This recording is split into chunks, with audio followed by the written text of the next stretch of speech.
bago tayo mag-secret file, ay ilike mo muna ang video na to at mag-subscribe na sa aming YouTube channel. Don't forget to click the notification bell para hindi ka nahuhuli sa latest episode ng DJ Rocky's Secret Files.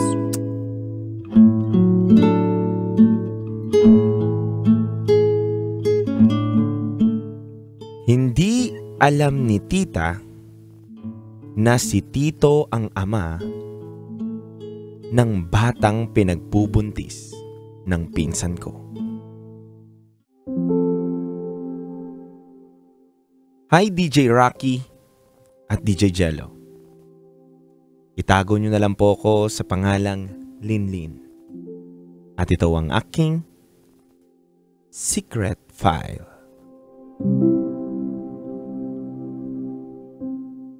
DJ Rocky, DJ Jello, mahirap pala kapag may alam kang mabigat na sikreto. Hindi mo kasi pwedeng sabihin kahit kanino lang. Dahil kapag nalaman ng iba, may mga pamilyang masisira. May mga relasyong mamimiligro. At may mga kinabukasan na posibleng lumabo. Kaya na lang ng sikretong matagal ko nang alam. Noong nasa kolehiyo pa ako, doon ako nakatira sa bahay ng tita ko. Naitago na lang natin sa pangalang Tita Mel.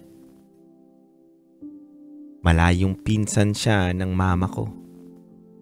At medyo nakakaangat-angat siya sa buhay.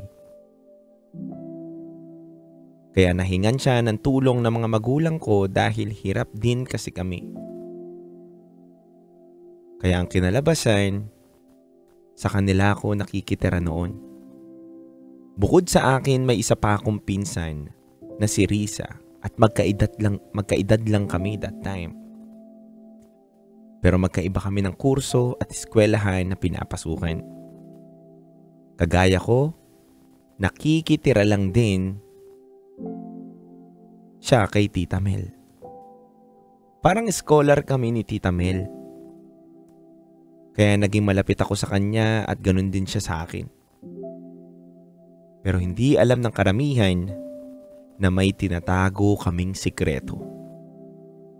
At ang may kinalaman sa lihim na ito ay ang asawa ni Tita Mel na si Tito Jed. Si Tito Jed ay maagang nag-retire dahil dati siyang pulis. Kaya nasa bahay lang siya halos palagi. Nag-e-enjoy at sinusulit ang kanyang retirement life. DJ Rocky at DJ Jello, hindi ko masikmura na si Tito Jed ay may lihim na pagnanasa sa pinsan kong si Risa. Lalo na kapag wala sa bahay si Tita Mel. Pinapasok ni Tito Jed ang kwarto ni Risa. At mas kilabag sa loob ng pinsan ko, ginagalaw siya ni Tito Jed.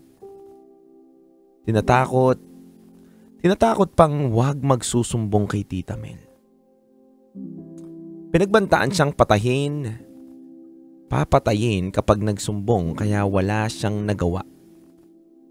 Para sa akin, napakasakit na mapagkwentuhan ako mismo ni Risa tungkol dito. Nangako ako sa kanya na wala nang ibang pagsasabihan ng lihim nila. Ako lang ang tumatayong kakampi niya.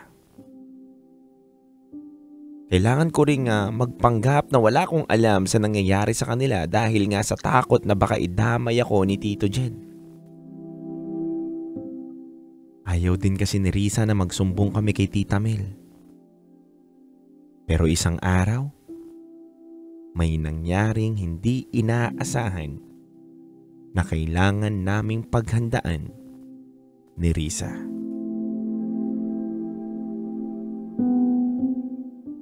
Nalaman ni Risa na nagdadalang tao siya. Walang ibang ama kundi si Tito Jed.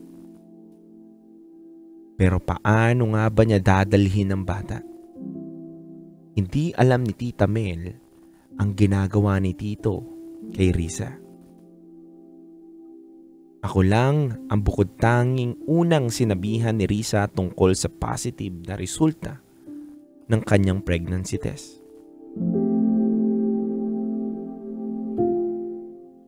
Hindi na niya maikakaila ang mga sintomas ng isang buntis. Inudyok ko siya na sabihin kay Tito ang totoo. Hindi nagtagal, nalaman ni Tito ang totoo. Sumagi sa isip niya na ipalaglag ang bata.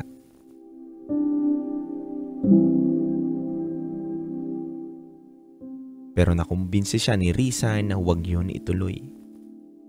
Kaya ang sabi ni Tito,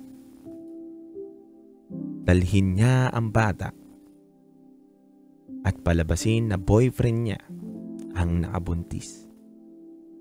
Siya raw ang bahalang kumausap kay Tita Mel. Yun ang script na binuo nila noong nag-uusap silang dalawa. Sa totoo lang, DJ Rocky at DJ Jello, ayaw sana ni Risa na mangyari ang lahat ng ito. Pero nangyari na. At wala talaga siyang magawa. Sa takot na may mangyaring masama sa kanya o sa pinagbubuntis niya, kaya pinanindigan niya ang lahat ng mga pangyayari sa buhay niya. Pinanindigan ni Risa na nabuntis siya sa kanyang di umano'y boyfriend at hindi siya pinangatawanan. Nakumbinsi nila si Tita Mel na tanggapin ang mga pangyayari. Nagalit si Tita Mel kay Risa. Pero dinispensahan siya ni Tito Jed. Delikado raw kung papauwiin sa probinsya si Risa dahil mukhang maselan daw ang pagbubuntis niya. Kaya sa dulo, walang nagawa si Tita Mel. Nanatili si Risa sa poder nila. Inako ni Risa na mag-isa ang bata nung ipinanganak ito. Pero ang totoo, hindi alam ni Tita na asawa niya ang nakabuntis sa pinsan ko. At lalo pang lumalim ang mga sikretong tinatago ni Tito Jed at ni Risa.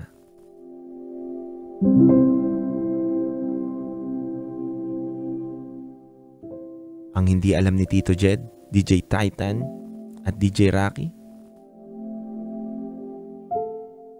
ay alam ko po yung sikretong iyon. Alam ko ang lahat ng meron sila ni Risa. Lumipas ang mga ilang taon. Pinalaki ni Risa ang bata sa poder nila Tito Jet at Tita Mel.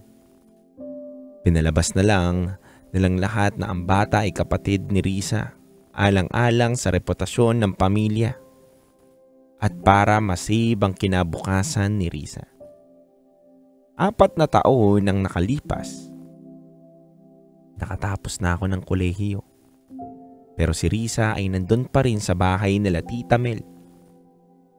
Ginagapang niya ang pag-aaral niya para makapagtapos at para makahanap ng matinong trabaho.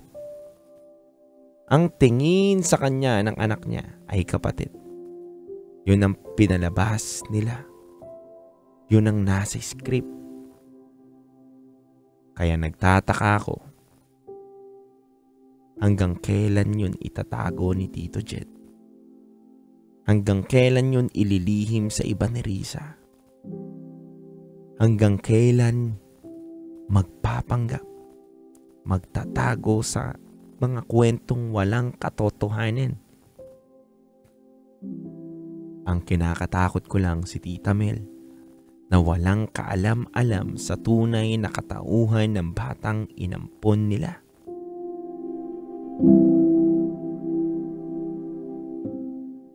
Nakakaawa lang. Si Tita Mel pa nagsabing ipalabas na lang daw na kapatid siya ni Risa.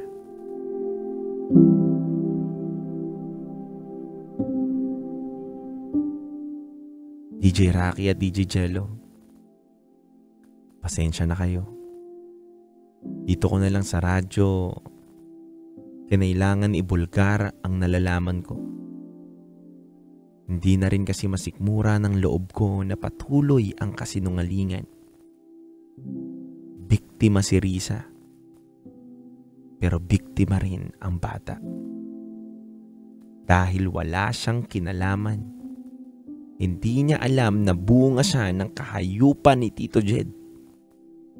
Hindi niya alam na ang kinikilala niyang ate ay ang nanay niya. Kaya sana, kung sakaling marinig ito balang araw ng anak ni Risa, kung sakaling magkaroon siya ng pagdududa sa pagkatao niya, at sa mga taong kinikilalang magulang at kapatid, dito sana magsimula ang paghahanap niya ng katotohanan. Hindi ko ibinulgar ang katauhan nila. Pinangako ko yan kay Risa. Minsan mabigat lang talaga dalhin sa isip ko ang lahat. Kaya pasensya na kung sa ganitong paraan ako magsisiwalat ng nalaman ko. Para kay Tita Mel, kung malaman ninyo man ang totoo, patawarin niyo ako. Nagmistulan akong kasagwat ni Tito Jet at ni Risa sa anumang namagitan sa kanila. Masakit para sa akin na pasanin ang mga katotohanan na kailangan itago sa habang buhay hanggang sa abot ng kakayahan ko. Hanggang dito na lang po. Salamat DJ Rocky at DJ Jello. Muli, ako si Linlin at ito ang aking Secret File.